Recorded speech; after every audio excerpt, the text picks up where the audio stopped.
Hi, my name's Phyllis Hartman. I am the president and founder of PGHR Consulting Incorporated, a small consulting firm headquartered outside of Pittsburgh, Pennsylvania. When I think about my life in HR, one of the most significant incidents that occurred when I reached what I would call the middle of my career. I'd been in HR for about 12 years, working for an association. And I felt the need to find something bigger. I was in a management position. I was manager of recruitment and training. But I wanted to move up. I wanted to be at that next level. So I started putting feelers out, looking around, and I was recruited by a small manufacturing company just outside of Pittsburgh. At first, I said no. I didn't want to go to the interviews because I felt that manufacturing was something I knew little about. And I was finally convinced by the woman who was actually leaving the position to come and interview. I went to the company, fell in love with it, and ended up accepting the position. The reason I accepted the job was that the president of the company said that he wanted somebody who would be a strategic HR person. Director of HR was the title, and that was the level I was looking for. And he said, I want somebody who can come in and help me with the strategy within the organization.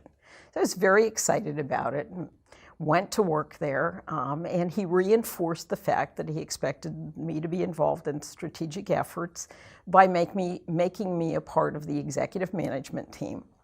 And we met weekly, myself, the other directors, the vice president, the president, and did a lot of good work. So about 4 months into the job, I was feeling pretty good. I had worked very hard to learn more about manufacturing by getting to know the other managers, the other directors. I met with them regularly. I asked them to help me understand what they did, what their needs were. And because HR hadn't been a strong function, I tried to help them understand what I might be able to do for them. So things were going along well. I was very happy there. One day my boss came to my office and said, I need you to prepare some reports, some materials for our strategic planning meeting. And I said, okay, great, and I took notes, and he told me what he wanted done. I said, okay. I asked him what my deadline was, and he told me, and he said, we will be having the meeting off-site. And I said, oh, okay, good, where are we going? And he just stopped and looked at me. And he said, well, you're not going. And I said, okay, why am I not going?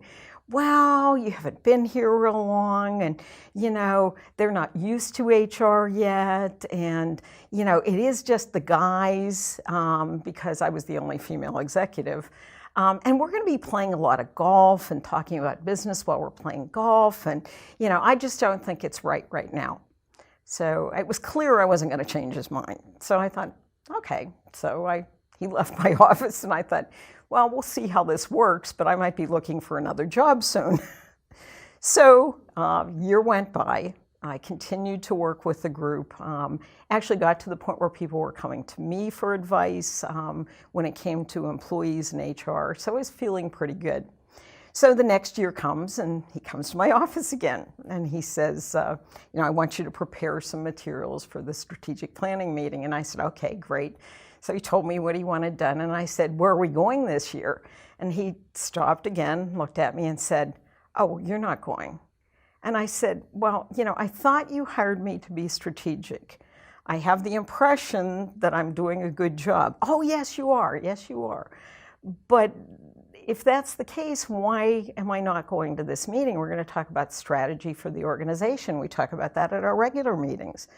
I just don't think it would be right. I just don't think they'd be comfortable having HR there. And we're going to be playing a lot of golf and talking about business while playing golf. His assumption, of course, was I didn't play golf, which I do play, by the way. Not well, but I play. So I said, okay. Again, I was sure I wasn't going to change his mind.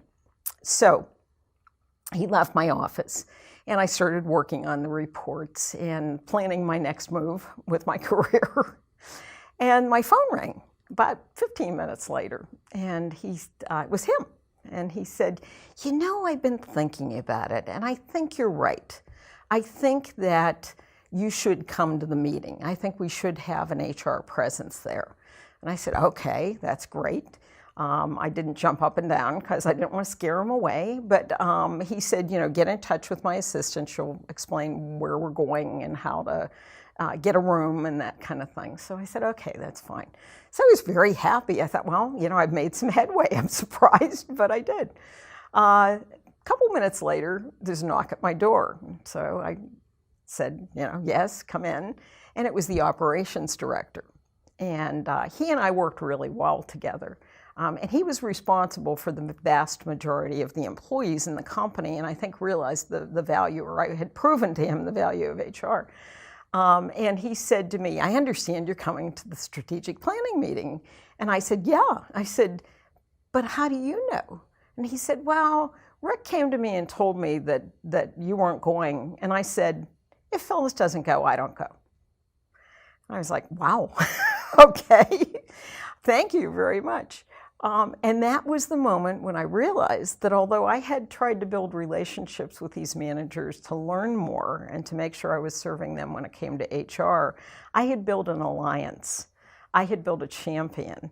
And over the next several years, the next 4 years while I worked for the company, there were many times where the other managers, the other directors, gave me information or came to me when there were problems that proved to me the value of building relationships.